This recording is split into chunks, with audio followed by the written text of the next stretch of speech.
للولد. حمزۃ الوصل تھا, ماقبل ملا کر پڑھا تو لکھنے میں رہا, پڑھنے میں نہیں آیا, تو للولد ہی ہم نے اس کو پڑھنا تھا. لیکن دوسری چیز آپ نے یہاں نوٹ کی کہ جب کسی معرف باللام اسم پر لام جارہ داخل ہوتا ہے تو وہ حمزۃ الوصل لکھنے سے بھی غائب ہو جاتا ہے. کلیئر ہوگی بات؟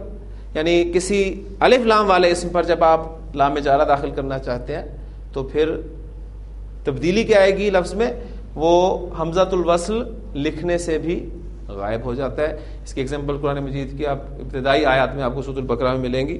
دیکھیں, متقی واحد اسم ہے, اس کی جمع کیا استعمال ہوگی؟ متقون. ٹھیک, متقون.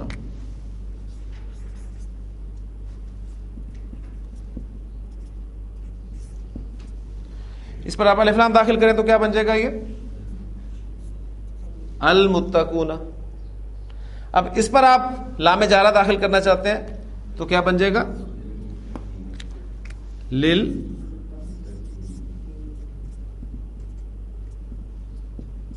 متقین. ذالک الکتاب لا ریب فیہ ھدی للمتقین. تو للمتقین آپ کو بالکل اسی طرح نظر آئے گا حمزۃ الوصل کے بغیر لکھا ہوا. اچھا جی, کافروں کے لیے اس کی عربی کیا ہوگی؟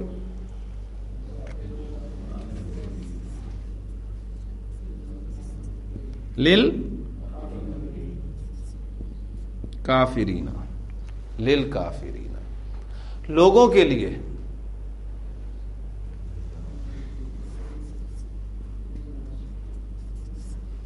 للناس, ھدی للناس. قرآن مجید تمام انسانوں کے لیے ہدایت ہے. بس صرف اس میں نوٹ کرنے والی چیز یہ ہے کہ لام جارہ جب معرف باللام اسم کے ساتھ استعمال ہوتا ہے تو اس اسم کا حمزۃ الوصل لکھنے سے بھی غائب ہو جاتا ہے. کنسٹرکشن لکھ رہا ہوں, اس کا ترجمہ کیجئے گا. للہ, اللہ کے لیے. ٹھیک, تو اب یہاں نوٹ کر لیجئے کہ لام جارہ بعض مرتبہ ملکیت کے معنی میں استعمال ہوتا ہے. ٹھیک, میں کہتا ہوں یہ قلم میرے لیے ہے, تو اب یہاں یہ میرے لیے ہے, میں اس کا مالک نہیں ہوں, لیکن میں کہتا ہوں یہ قلم میرا ہے, تو اب میں اس کا مالک ہوں. تو ملکیت ظاہر کرنے کے لیے بھی عربی زبان میں لام جارہ استعمال کیا جاتا ہے. تو للہ کے دو ترجمے اب ممکن ہو گئے, اللہ کے لیے یا اللہ کا. تو اب کانٹیکسٹ آپ کو بتائے گا کہاں پر آپ نے لام جارہ کا ترجمہ کے لیے کے ساتھ کرنا ہے اور کہاں پر اس کا ترجمہ ملکیت کا کرنا ہے. اب ان آیات کو اگر آپ سامنے رکھیں, للہ ما فی السماوات و ما فی الارض, تو آپ ترجمہ کیا کریں گے کہ جو کچھ آسمان اور زمین میں ہے وہ اللہ کے لیے ہے, اللہ کا ہے. تو وہاں لام جارہ کا ترجمہ ملکیت کے ساتھ کریں گے تو زیادہ سوٹ کرتا ہے. للہ خزائن السماوات والارض, آسمان اور زمین کے خزانے اللہ کے ہیں. لام جارہ بعض اوقات ملکیت کے معنی میں استعمال ہوتا ہے. اس وقت اس لام جارہ کو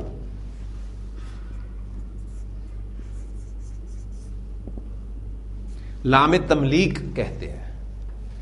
پھر گرامیٹیکلی اس کا نام ہو جاتا ہے لام تملیک, یعنی مالک بنانے والی لام. یہ لام تملیک کہلائے گا.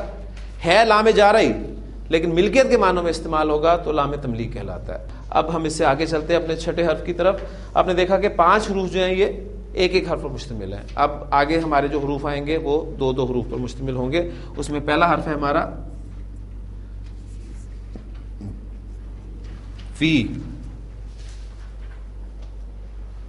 فی میں کے معنی میں استعمال ہوتا ہے, انگلش میں جسے ہم ان کہتے ہیں, فی. اب آپ دیکھ رہے ہیں اس میں 2 حروف آ گئے, فا اور یا, لیکن یہ ایک حرف جار کنسیڈر ہوگا, فی. زمین میں, زمین کی عربی ہوتی ہے الارض. اس سے پہلے آپ فی لگائیں گے, حمزۃ الوصل لکھنے میں رہا, پڑھنے میں نہیں آیا, اور الارض حالت جر میں چلی گئی, فی الارض, زمین میں. قرآن میں, فی القرآن. آسمان میں فی السماء، کتاب میں فی الکتابی. ٹھیک ہے، یہاں بھی فرق آپ نے ذہن میں رکھنا ہے. اگر کنسٹرکشن ہوگی فی کتابن تو ترجمہ آپ کریں گے کسی کتاب میں. جیسے ہم بولتے ہیں نا میں نے کسی کتاب میں پڑھا تھا، ٹھیک ہے، وہ نکرہ.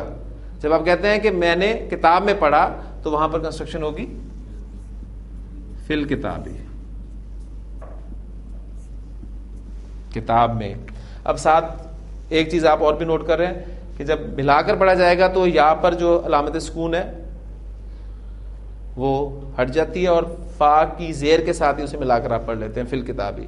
لیکن جب آپ اسے کسی نکرہ اسم کے ساتھ استعمال کریں تو فی کے ساتھ استعمال ہو رہا ہے. اچھا، جنت میں کی عربی کیا ہوگی؟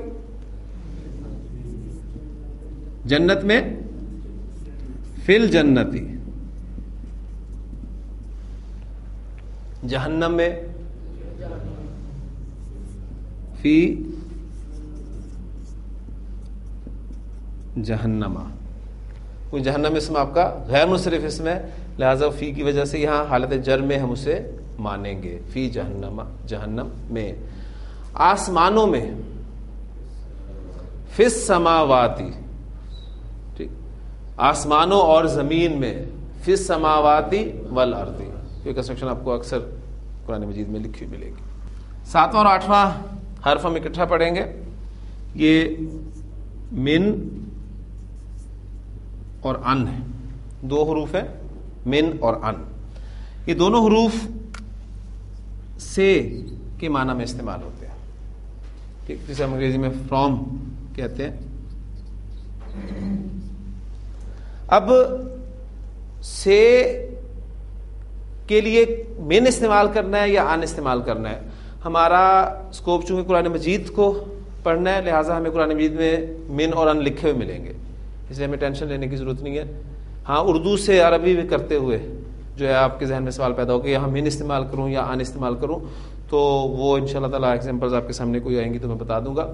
دیکھیں، میں کہتا ہوں کہ میں ڈی گراؤنڈ سے خیابان کالونی کی طرف چلا. اب یہاں بھی سے میں نے لفظ استعمال کیا، اور میں کہتا ہوں میں نے ایوب سے سنا.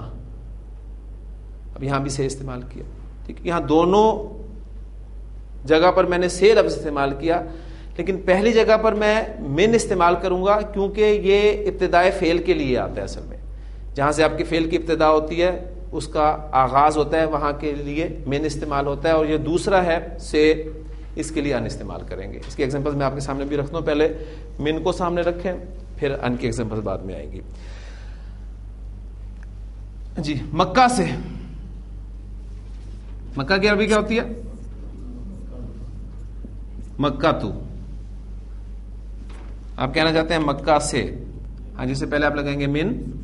پہلے ایگزامپل ساری کی ساری ہم من کی کر لیتے ہیں تاکہ کنفیوژن نہ ہو، آپ کو ان بیچ میں نہیں میں ڈالوں گا. من مکہ تا، کیونکہ مکہ تو، مکہ تا، مکہ تا غیر منصرف اسم ہے، میم مکہ تا. اور پھر نون ساکن کے بعد آگے میم آ جاتا ہے. پھر تجوید کا قاعدہ ہے کہ اس میم پر آپ کو شد بھی لکھی ہوئی ملتی ہے، تو آپ اس کو پھر پڑھتے ہیں میم مکہ تا. نون کی آواز نہیں بولی جاتی. یہ تجوید الگ سے ایک سبجیکٹ ہے، تو کوشش آپ کریں کوئی تجوید کی کلاس بھی ارینج ہو جس میں آپ قرآن مجید صحیح پڑھنا، اس کے اصول بھی جو ہیں وہ آ جانے چاہیے. مدینہ سے. مدینہ کی عربی ہے المدینہ تو. اب اس سے پہلے جب من لگے گا تو چیز نوٹ کرنے والی یہ ہے کہ اس کی وجہ سے حمزۃ الوصل لکھنے میں رہا، اسم حالت جر میں چلا گیا. لیکن ایک اور بات، من کا نون ساکن آپ اسے آگے ملا کر پڑھنا چاہتے ہیں. قاعدہ یہ ہے کہ کسی بھی ساکن حرف کو جب آگے ملایا جائے گا تو اسے زیر دے کے آگے ملایا جاتا ہے. یہ قاعدہ ہے عربی زبان کا. کسی بھی ساکن حرف کو آپ آگے ملا کر پڑھنا چاہتے ہیں تو زیر دے کر ملاتے ہیں. لیکن اس کا ایکسیپشن یہ ہے کہ من کے نون ساکن کو جب آپ آگے ملا کر پڑھیں گے تو زبر دے کر پڑھیں گے. من المدینہ، مدینہ سے.